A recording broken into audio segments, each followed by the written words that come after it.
آج سے 1438 سال پہلے کوئی یہ ہمیں دے گیا، بس ہمارا نظریہ کچھ اور تھا، ہم نے اسے دینی پڑھائی کہہ کر ٹھکرا دیا۔ ایک جاپانی اٹھا، اس نے اس پر ریسرچ کی، اس نے اسے دنیاوی پڑھائی سے ملا کر دیکھا، آج دنیا نے اسے دنیا کا سب سے بڑا پرائز نوبل پرائز دے دیا۔ اے بچوں، تم کیوں نہیں پڑھتے؟ تم کیوں نہیں کوئی چیز کو ریسرچ کی طرح لیتے؟ تم کیوں نہیں کوئی چیز کو اس طرح دیکھتے جس طرح دیکھے جانے کا حکم ہے؟ اللہ رب العزت قرآن میں فرماتا ہے، تم غور کیوں نہیں کرتے کہ اللہ نے یہ کائنات کیسے بنائی ہے؟ ہم میں سے کتنے ہیں جس نے یہ غور کیا؟ میرا جغرافی کا کلاس ہوتا ہے دہلی میں، وہاں میں راجر بیکن کو ہمیشہ کوٹ کرتا ہوں۔ سر راجر بیکن یہ ایک بہت بڑے سائنٹسٹ تھے 12th سینچری کے، یوروپ کے فادر آف سائنس کہا جاتا ہے انہیں۔ انہوں نے سائنٹیفک ریولیوشن لایا تھا یوروپ میں۔ اب میں ان کا ایک بہت پیاری چیز آپ کو سناتا ہوں۔ سر راجر بیکن کہتے ہیں، بے شک تھوڑا سائنس اور تھوڑی فلسفی ہمیں اللہ سے دور لے جاتی ہے۔ تھوڑا سائنس اور تھوڑی فلسفی ہمیں ایشور یا گاڈ سے وہ دور لے جاتی ہے، پر بہت سارا سائنس اور بہت ساری فلسفی ہمیں خدا کے بے حد قریب لے آتی ہے۔ اگر میں آپ سے پوچھوں کہ کیا اللہ ہے، تو آپ میں سے اکثر اور بیشتر لوگ کہیں گے ہاں ہے۔ پر اگر میں آپ سے دوسرا سوال کروں اس کا کیا ثبوت ہے کہ اللہ ہے، تو آپ کہیں گے بہت سارے لوگ یہ ایمان کا مسئلہ ہے، ہمارا ایمان مضبوط ہے۔ لیکن اگر کوئی مجھ سے پوچھے کہ اللہ ہے، اس کا کیا ثبوت ہے، تو میں کہوں کہ یہ ثبوت تو اسی ٹیبل پہ رکھا ہوا ہے۔ کہا کیسے؟ 7th اسٹینڈرڈ میں ٹیچروں نے پڑھایا تھا سائنس کی کلاس میں، 7th گریڈ میں، آکسیجن سپورٹس برننگ، آکسیجن جلانے میں مدد کرتا ہے۔ آپ نے وہ ایکسپیریمنٹ کیا ہے نا کینڈل والا؟ ایک کینڈل کو رکھیے، آگ لگائیے، اس کے اوپر کچھ ڈھک دیجئے، جب آکسیجن ختم ہوگا تو کینڈل بھی بجھ جائے گی۔ تو آکسیجن سپورٹس برننگ۔ اور ناسا سے پوچھا کہ کون سا فیول یوز کرتے ہو اپنے راکٹس میں، راکٹ میں ایسی کون سی چیز یوز کرتے ہو کہ راکٹ آسمان میں چلا جائے؟ تو وہ کہتے ہیں ہائیڈروجن۔ کہا hydrogen is the most combustible substance on ارتھ۔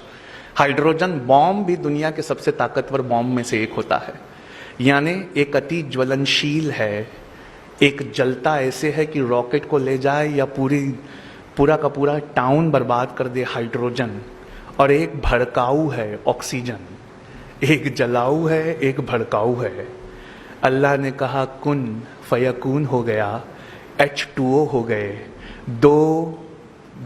دو بھڑکاؤ ایک جلاؤ جب ایک ساتھ آئے تو بجھانے کا کام کر رہے ہیں۔ H2O کیا ہے؟ 2 ہائیڈروجن ہے، ایک آکسیجن ہے۔ کیا ہم نے کبھی اپنے پانی کو اس نظریے سے دیکھا ہے؟ کیا ہم نے اس میں کبھی اپنے رب کی ربوبیت کو تلاش کیا ہے؟ ایک اتنا جولنشیل ہے کہ راکٹس کو آسمان میں لے جاتا ہے، اور ایک ایسا ہے جو جلنے میں سپورٹ کرتا ہے۔ اللہ نے کہا کن، ایک ہو جاؤ، فیکون، ایک ہو گئے، بجھانے کا کام کر رہے ہیں۔ مطلب پرابلم ہمارے نظریے میں ہے۔ ہم نے دین اور دنیا کو بانٹ دیا، سوچا کہ دین کی پڑھائی کچھ اور ہے، دنیا کی پڑھائی کچھ اور ہے۔ دراصل ایسا نہیں ہے۔ اسلام میں سبجیکٹ کے حساب سے دین اور دنیا کی پڑھائی کو تقسیم نہیں کیا جا سکتا۔ اسلام میں سبجیکٹ کے حساب سے ایجوکیشن کو سیگریگیٹ نہیں کیا جاتا، اسلام میں نیت کے حساب سے پڑھائی کو سیگریگیٹ کیا جاتا ہے۔ ایک ایگزامپل دینا چاہوں گا۔ مان لیجئے ہم میں سے کوئی عالمت کا کورس کر رہا ہے، وہ قرآن اور حدیث پڑھ رہا ہے، لیکن اس کی نیت یہ ہے کہ میں بڑا ہو کر قرآن اور حدیث سنا کر پیسے کماؤں گا۔ تو بتائیے وہ دینی پڑھائی ہوئی کہ دنیاوی پڑھائی ہوئی؟ دنیاوی ہوئی۔ اور کوئی MBBS کر رہا ہے، کوئی لاء کر رہا ہے، کوئی انجینئرنگ کر رہا ہے، اس نیت سے کر رہا ہے کہ میں ایک ضرورت مند کی مدد کروں گا، تو کیا یہ دینی پڑھائی ہوئی کہ دنیاوی پڑھائی ہوئی؟ یہ دینی پڑھائی ہوئی۔ مطلب صاف ہے بچوں، جو آپ پڑھ رہے ہو اس میں ایک اچھی سی نیت جوڑ لیجئے.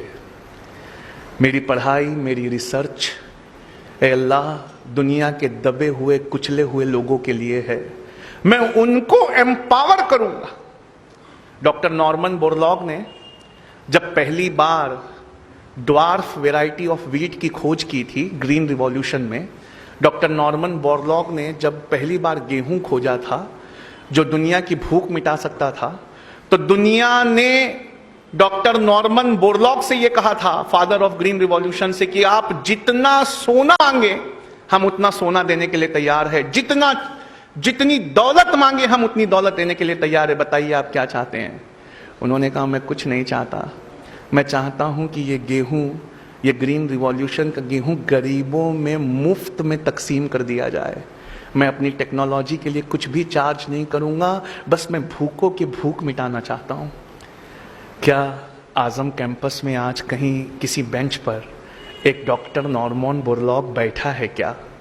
کیا آپ میں سے کسی ایک کے دل میں ایسی نیت ہے کیا کہ میں اگر دنیا میں کچھ بہت اچھا پایا تو میں وہ اس دنیا کے لیے چھوڑ جاؤں گا؟ آپ کی